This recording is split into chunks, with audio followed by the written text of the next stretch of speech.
Hello, welcome to this video. I hope this video will helpful for you. Now I am drawing a kitty.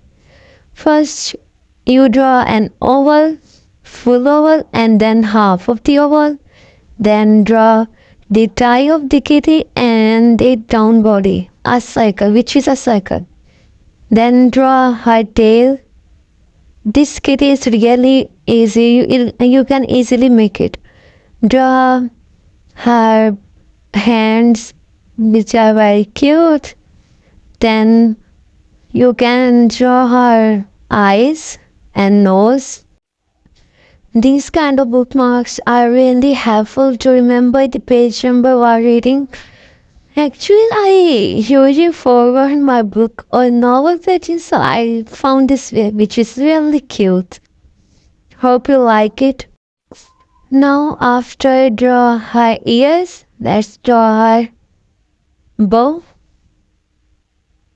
which is really easy. You just make two hearts.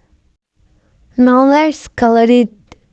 Actually, this is my first video with the voiceover, so this might not be good enough, but I try my best.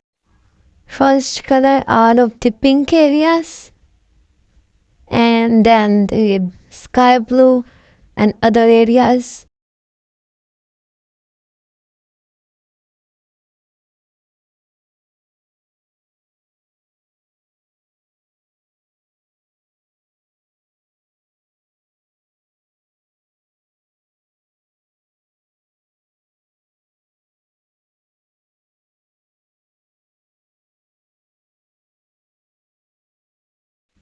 Now let's cut it according to her shape. I hope you like it. I try my best to make it easy. And if you like it, then comment me so I will draw more. Oh, and also don't forget me to tell me that if you try to make it. Also check my account if you like it. Okay, thanks for watching it. Bye bye.